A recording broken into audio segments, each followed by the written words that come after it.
ദീപക് ജീവനൊടുക്കിയ കേസിലെ പ്രതി ജിംഷിദ മുസ്തഫയ്ക്ക് ജാമ്യം നൽകിയിരിക്കുകയാണ്. കോഴിക്കോട് പ്രിൻസിപ്പൽ സെഷൻസ് കോടതിയാണ് ജാമ്യം നൽകിയിരിക്കുന്നത്. ഇന്നത്തെ ദിവസം എല്ലാവരും ഏറെ കാത്തിരുന്നൊരു വാർത്തയായിരുന്നു. ജാമ്യം കിട്ടരുത് എന്നുള്ളൊരു വാർത്തയായിരുന്നു എല്ലാവരും ഏറ്റവും കൂടുതലും ആഗ്രഹിച്ചിരുന്നത്. പക്ഷേ നമ്മൾ ആഗ്രഹിച്ചതിന് വിപരീതമായിട്ടാണ് സംഭവിച്ചിരിക്കുന്നത്. സത്യം പറഞ്ഞു കഴിഞ്ഞാൽ ഇതിനു മുമ്പ് ജാമ്യാപേക്ഷ കൊടുത്തിരുന്നപ്പോഴാണെങ്കിൽ ആ ജാമ്യാപേക്ഷ തള്ളിയിരുന്നതിലൊരു കാരണം ഉണ്ടായിരുന്നു. ആ കാരണമായിട്ട് പറഞ്ഞിരുന്നത്, അതായത് ആ ബസ്സിലാണ് ഈ ഒരു പ്രശ്നമെല്ലാം നടക്കുന്നത്. അപ്പം ബസ്സിലാണെങ്കിൽ ഇതെല്ലാം കണ്ടു നിന്ന കുറച്ച് സാക്ഷികളുണ്ടായിരുന്നു. അവർ സാക്ഷി പറഞ്ഞിട്ടുണ്ടായിരുന്നു. ആ സാക്ഷി പറഞ്ഞതിന് ശേഷമാണ് ഈ ഒരു കേസ് കുറച്ചുകൂടെ ഒന്ന് സ്ട്രോങ് ആയത്.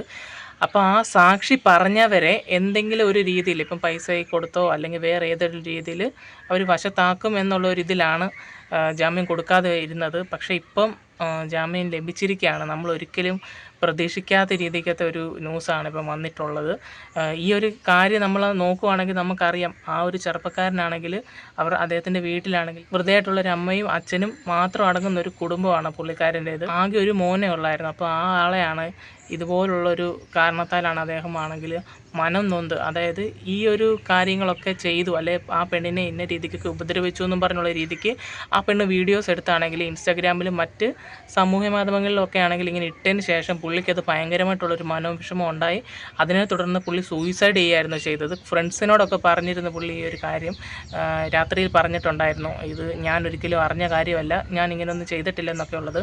അപ്പോൾ അദ്ദേഹത്തിൻ്റെ സുഹൃത്തുക്കൾ വരെയാണെങ്കിൽ പറഞ്ഞിട്ടുണ്ടായിരുന്നു. അദ്ദേഹത്തിൻ്റെ നാട്ടുകാർ പറയുകയാണെങ്കിൽ പറഞ്ഞിട്ടുണ്ടായിരുന്നു, ഇയാൾ അങ്ങനത്തെ ഒരു മനുഷ്യനല്ല, പെണ്ണുങ്ങളൊക്കെ ആണെങ്കിൽ നല്ല റെസ്പെക്റ്റോടുകൂടി കാണുന്ന ഒരു മനുഷ്യനാണെന്നുള്ളത്. പിന്നെ വേറൊരു സംഭവം എന്ന് വെച്ച് കഴിഞ്ഞാൽ, ഈ ഒരു ഷിംജിതയ്ക്കെതിരെയാണെങ്കിൽ ഒരു പെൺകുട്ടി കേസ് കൊടുത്തിട്ടുണ്ടായിരുന്നു. ആ പെൺകുട്ടി കേസ് കൊടുത്തത് തൻ്റെ അനുവാദമില്ലാതെ തൻ്റെ മുഖമാണെങ്കിൽ ആ ഒരു ജിംഷിദ എടുത്ത വീഡിയോയ്ക്കകത്ത് പകർത്തിയിരുന്നു എന്നുള്ള രീതിക്കാണ് കേസ് കൊടുത്തത്. പിന്നെ അതിൻ്റെ കാര്യങ്ങളൊന്നും കൂടുതലായിട്ട് പിന്നീട് നമ്മൾ കേട്ടിട്ടില്ല. ആ ഒരു കാര്യം അവിടെ തീർന്നു. എനിക്ക് തോന്നുന്നു അതിൻ്റെ ഒരു തീരുമാനം ആയോ എന്ന് പോലും നമുക്കറിയത്തില്ല. ഇങ്ങനത്തെയൊക്കെ കാര്യങ്ങളുണ്ടായിട്ടും അതേപോലെ തന്നെ ഈ ഒരു ആളാണെങ്കിൽ ബാക്കിയുള്ളവരെ ആണെങ്കിൽ ഇൻഫ്ലുവൻസ് ചെയ്യാൻ സാധ്യതയുണ്ടെന്ന് മനസ്സിലായിട്ടും എന്തുകൊണ്ട് ജാമ്യം നൽകി എന്നുള്ളൊരു ചോദ്യം വളരെ വലിയൊരു ചോദ്യമായിട്ട് തന്നെ അവിടെ നിൽക്കുകയാണ്. പിന്നെ ജാമ്യം നൽകിയെങ്കിലും കോടതി ഒരു കാര്യം പറഞ്ഞിട്ടുണ്ടായിരുന്നു, മാസത്തിൽ 2 പ്രാവശ്യമാണെങ്കിൽ ഈ ഒരു കേസ് അന്വേഷിക്കുന്ന ഉദ്യോഗസ്ഥൻ്റെ അടുത്താണെങ്കിൽ ഹാജരാകണമെന്നുള്ള കാര്യം ജിംഷിദയുടെ അടുത്ത് പറഞ്ഞിട്ടുണ്ടായിരുന്നു. എന്തൊക്കെ പറഞ്ഞെന്നാലും ഇപ്പോൾ ഇവർക്ക് ഇങ്ങനെ ജാമ്യം കിട്ടുമ്പം നല്ല രീതിക്ക് തന്നെ എന്തൊക്കെ കാര്യങ്ങൾ പ്ലാൻ ചെയ്യാനും ഒക്കെ ഉള്ളൊരു സമയവും കാര്യങ്ങളുമാണ് ഇതിൽ നിന്ന് ലഭിക്കുന്നതെന്നുള്ളൊരു കാര്യം നമ്മൾ എല്ലാവരും ഓർക്കണം. എന്തായാലും നമ്മുടെ ഒരു ഇതിൽ ദീപക്കിനാണെങ്കിൽ നീതി കിട്ടണമെന്ന് തന്നെയാണ് നമ്മുടെ ഒരു ഇത്. കാരണം ഒരു വീഡിയോ ഇറങ്ങി ഇപ്പോൾ ഇത്രത്തോളം ഈ ഒരു ഇപ്പം നമ്മളാണെങ്കിലും ഇതിപ്പം പറയുമ്പം ഞാനൊരു പെണ്ണായതുകൊണ്ടായിരിക്കും ഇത് പറയുന്നതെന്ന് കുറേ ആൾക്കാർ പറയും. അങ്ങനെ കമൻസും കാര്യങ്ങളൊക്കെ നമുക്ക് വന്നിട്ടുണ്ട്. ഒരിക്കലും അങ്ങനെയല്ല. ഇതൊരു ആണ് ചെയ്തെന്ന് പറഞ്ഞാൽ നമ്മളിപ്പോൾ അതിൻ്റെ കാര്യം കറക്റ്റായിട്ട് തെളിഞ്ഞിട്ടുണ്ട് നമ്മൾ പറയും.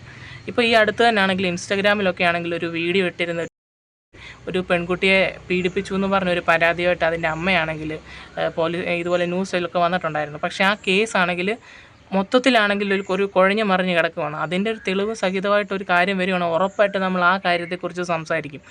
ഇത് കറക്റ്റ് നമ്മൾ പോലീസുകാർക്കും എല്ലാവർക്കും തെളിവും കാര്യങ്ങളും എല്ലാം ജിംഷിദയ്ക്ക് എതിരായിട്ട് വന്നതുകൊണ്ടാണ് നമ്മൾ ഈ ഒരു കാര്യം അത്ര സ്ട്രോങ് ആയിട്ട് അത്ര ഉറപ്പിച്ച് ഈ ആളാണ് ഇതിന് കാരണക്കാരി എന്ന് പറഞ്ഞ് നമ്മൾ പറയുന്നത്. അല്ലാതെ ഒരിക്കലും അതൊരു പെണ്ണായതുകൊണ്ട് മാത്രമല്ല, നിയമം എല്ലാവർക്കും ഒരുപോലെയാണ്. അവിടെ ആണും പെണ്ണും വ്യത്യാസമില്ല എന്ന് വിശ്വസിക്കുന്ന ഒരാളാണ് ഞാൻ.